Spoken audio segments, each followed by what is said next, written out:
Hello friends, welcome to Smart Samilare.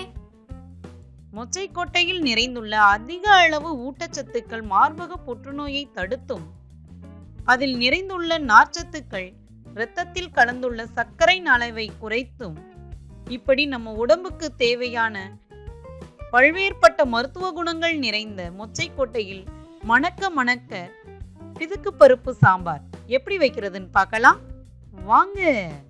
தேவையான பொருட்கள் பார்ப்போமா? பிதுக்கு பருப்பு 1/2 கப், பச்சை மிளகாய் 2, வரமிளகாய் 1,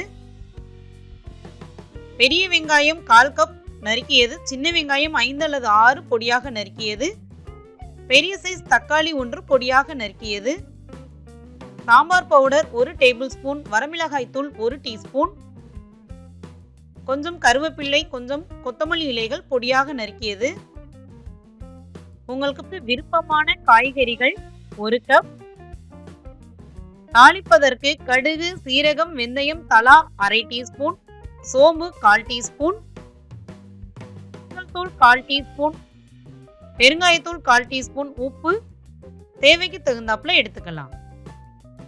நார்மலா பாத்தீங்கன்னா பிதுக்கு பருப்பு அப்படிங்கிறது நம்ம ஒரு நாள் முழுக்க நைட் எல்லாம் ஊற வச்சு அதனுடைய தொலியை உரிச்சு எடுத்தோம்னா அதுதான் பிதுக்கு பருப்புன்னு சொல்லுவாங்க. ஆனா நம்ம 1 கிலோ அந்த மாதிரி மொச்சையை உரல்ல தீட்டி எடுத்து நம்ம ரெடிமேடா வச்சுக்கலாம்.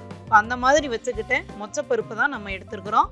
1/2 கப்புக்கு 2 அல்லது 3 கப்பு தண்ணி ஊற்றிட்டு மஞ்சள் தூள், பெருங்காயத்தூள் சேர்த்து குக்கரில் நம்ம வச்சிடலாம். குக்கரில் நம்ம எடுத்திருந்த பருப்பை ஒரு மூடி போட்டு மூடிட்டு குக்கரை க்ளோஸ் பண்ணி ஒரு விசில் மட்டும் விட்டு எடுத்துக்கறலாங்க. பாருங்க, இப்போ ஒரு விசில் முடிஞ்சிருச்சு. குக்கரை ஓபன் பண்ணி பார்க்கலாம். பருப்பு நல்லா கரெக்டான பக்குவமா வெந்திருக்குது. நம்ம துவரம் பருப்பு வேக வைக்கிற அளவுக்கு மொச்சப்பருப்பை வேக வைக்க கூடாது. சாம்பாரோடைய டேஸ்ட் குறைவாயிடுங்க. நம்ம சேனலை சப்ஸ்கிரைப் பண்ணுங்க, பெல் பட்டனையும் கிளிக் பண்ணுங்க. எங்க அப்டேட்ஸ் உங்களுடன். சாம்பார் வைக்கிறதுக்கு ஒரு மண் சட்டியை ஸ்டவ்ல வச்சிடலாங்க. 2 டேபிள் ஸ்பூன் நல்லெண்ணெய் எடுத்துக்கலாம். நல்லெண்ணெய் நல்லா காஞ்சதுக்கு அப்புறமா கடுகு ஆட் பண்ணிடலாம். கடுகு நல்லா பொரிஞ்சு வந்ததுக்கு அப்புறமா நம்ம எடுத்து வச்சிருக்கிற வெந்தயம் மற்றும் சோம்பு இது 2ஐயும் ஆட் பண்ணிடலாங்க. அதோட இப்போ சீரகத்தையும் ஆட் பண்ணிடலாம். அடுத்து வரமிளகாய் மற்றும் பச்சை மிளகாயை ஆட் பண்ணிட்டு நம்ம பொடியாக கட் பண்ணி வச்சிருக்கிற வெங்காயத்தையும் ஆட் பண்ணிடலாம். நீங்கள் சின்ன வெங்காயம் ஆட் பண்ணினீங்கன்னா இன்னமும் சாம்பார் டேஸ்ட்டாக இருக்குங்க. எல்லாம் சேர்ந்து நல்லா மிக்ஸ் ஆகிட்டு வெங்காயம் நல்லா வதங்கினதுக்கு அப்புறமா பொடியாக கட் பண்ணி வச்சுருந்தேன் தக்காளியும் ஆட் பண்ணிடலாங்க. நல்லா மிக்ஸ் பண்ணி விட்ருங்க.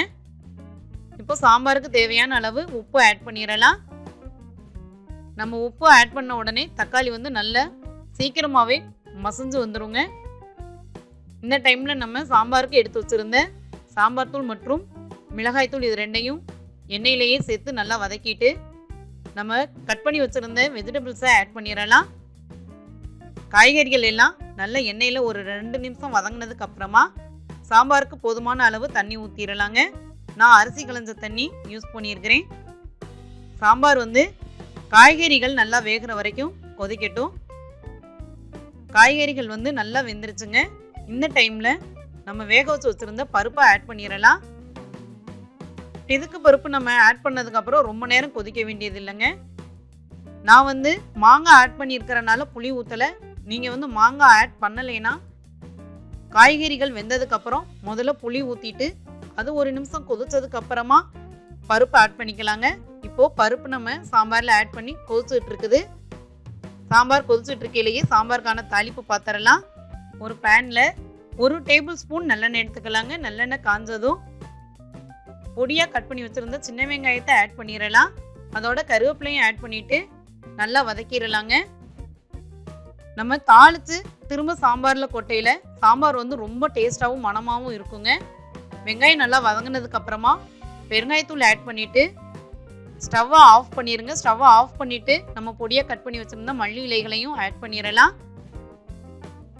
இப்போ இந்த தாளிப்பை நம்ம கொதிச்சுட்டு இருக்கிற சாம்பாரில் ஆட் பண்ணிடலாங்க.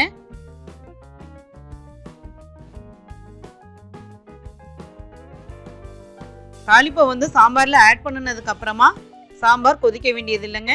ஸ்டவ்வை ஆஃப் பண்ணிடலாம். வீடே மணக்க மணக்க பிதுக்கு பருப்பு சாம்பார் ரெடி ஆயிடுச்சுங்க.